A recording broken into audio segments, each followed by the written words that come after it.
Chapter 4, Monday and Tuesday. On Monday, Lulu's family spent the day exploring the local fort. It had cannons around the walls and a telescope on top of the battlements. With the telescope, you could look right over the sand dunes. Lulu looked for a long time, while a fidgety line built up behind her. What does that mean, a fidgety line built up behind her? A line of people, right? Wanting to look in the telescope. Fidgety line built up behind her. But she did not see the dog from the sea.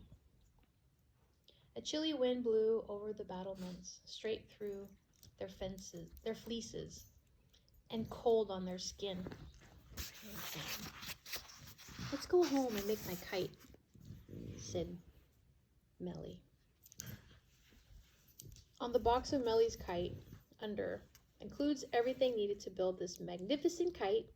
It also said, not suitable for children under the age of 36 months. Underneath this, Lulu's father had written, or anyone living on a potholy road. The kite in the kit was plain white plastic. This was so that you could draw your own picture. This was the part that Me-ellie had looked forward to most. She planned to cover the white plastic with rainbow-colored seagulls. Sounds like something you'd like, huh? Mm-hmm. It was a very big kite. It would take a lot of rainbow seagulls to cover the whole surface. Anyone who likes can draw seagulls on my kite, said Me-ellie, tipping out felt pins all over the floor. The problem was, anyone couldn't. The pins were all dried up. One after another, Me-ellie pulled off their lids, discovering their ghostly shadows, and flung them away. It's not fair, she wailed. Lulu did not think it was fair either. Brand new pins, all dried up, she exclaimed indignantly. I didn't use them once, said Me-ellie, sadly. Well, once, maybe, or a few times. I'll never get this kite made. I might as well stop trying. Bump, bump, bump went the car through the potholes on an emergency expedition to save Me-ellie from despair. They bought new pins and cotton candy and a mountain of French fries with chili cheese sauce. The cotton candy got in their hair, and the chili cheese sauce smelled much nicer than it tasted. But by bedtime, Did you put it here? I have to put it here because my back, baby. But by bedtime, a flock of seagulls, as bright as flowers, blossomed across the kite. And that was another day over. Isn't that nice? They all helped. The dog from the sea did not come creeping like a wolf that night. He came trotting down the garden path like a friend on a visit. He was very pleased indeed with the fries and chili cheese sauce. He swallowed in big hungry gulps and drank a bucket of water. Okay. As he drank, Lulu noticed his paper bag ears. They were all tangled up with bramble stems. You know what those are? Like thorns. Bramble stems. The brambles were so knotted into his fur that Lulu could not pull them free. No. I'll have to get the kite scissors. I'll have to get the kite scissors, she whispered to the dog. She was very surprised a moment later to hear a voice call. Here! Me-ellie! I've been watching, said Me-ellie, passing the scissors out of the window. Be careful not to make him too tame, Lulu. Why? Asked Lulu. Oops. Beginning to snip. Oh, said Me-ellie slowly, because it might not be safe to be too tame. The bramble strands pulled loose. The dog shook his paper bag ears back into their proper places. If he doesn't want to be caught, said Me-ellie. Until that moment, the dog had not noticed Me-ellie. Suddenly he did. Perhaps because the snipping had stopped. Maybe because his ears were free at last. Whatever the reason, The dog from the sea gave Me-ellie a swift glance. Suddenly alarm seemed to show in his eyes. His body went still. Good dog. It's all right, Lulu told him. Good dog. The alarm seemed to fade. Very slowly the dog's tail began swinging again. He trusts you, said Me-ellie. Me-ellie. Is it Millie or Mellie? Me-ellie. Me-ellie, sorry.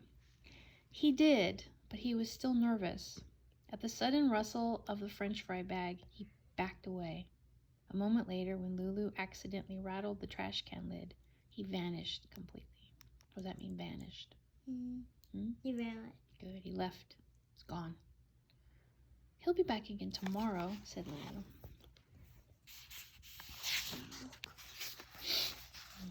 Look at him. Today, Sam is adorable. yeah. Today love was a everything. day of gray skies and sudden showers. There's a cliff top walk we really should try, said Lulu's father, getting out his map. Sam knew about maps and very long walks, and he went and hid behind the sofa. I know how he feels, says Lulu's mother, but she did not hide behind the sofa. She built a driftwood fire and settled down in front of it with her third vacation book. What are you hiding behind it? What do you think? He doesn't want to go, right? Mm-hmm. Behind Sam, the dog. Uh, Behind the sofa, Sam found Me-ellie's kite box. A long, smooth stick fell out when he pushed it. Sam, chew it to pieces. Chewed the stick. Yeah, to pieces. The silvery driftwood burned with pale blue flames, and the room became warm. Lulu and Me-ellie and Lulu's father bumped away in the car. Sam thought it might be safe to come out from behind the sofa. He settled down in front of the fire with the second long stick from the box. My kite struts! Shrieked Me-ellie the moment she walked through the door. When she had calmed down a bit, Yeah. Lulu's father explained, that nothing in the world was easier to make than kite struts, and that he Yes, would it do it does. in a moment, beautifully and perfectly, better than the originals, like Pop, yeah? Mhm. Out of an old straight piece of washed up driftwood they could find. After that, the whole family hunted for washed up driftwood in straight enough pieces. You want to read, Lo? No. To make new struts for a kite. They hunted until it was too dark to see, but they didn't find any. Then they went sadly back to the cottage and ate omelets and chocolate cake to cheer themselves up. It was a rather dismal evening, Omelets? despite the chocolate cake and the charm of the driftwood fire. Me-ellie put all her pieces of kite on the table and seagull pictured. The seagull pitcher and the chewed wood and the tangled strings and the plastic loops for threading who knew what through, since the instructions had been lost. And she said to Lulu, you said you'd help. I will help, said Lulu. We'll think of something. An idea came to Lulu like a present from the sky. Who's that? Present from the sky? Huh? An idea came to Lulu like a present from the sky. Like rain. What about you, Belle? Like Jesus. Like God gave her an idea, right? Present from the sky. She told her mother, and her mother gave her a big, happy hug. She told her father, and he said she was a genius. She would have told Me-ellie, but Me-ellie covered her ears and said, don't tell me, in case it doesn't work. That night, the dog from the sea was waiting for Lulu. Who's that? He ate omelet and toast and chocolate cake, a lot of dog food, and a large piece of cheese. More thorns and tangles were snipped from his fur. Once again, Me-ellie watched from the window, but this time he was much less nervous. I think he might like me after all, whispered Me-ellie. Of course he does, said Lulu.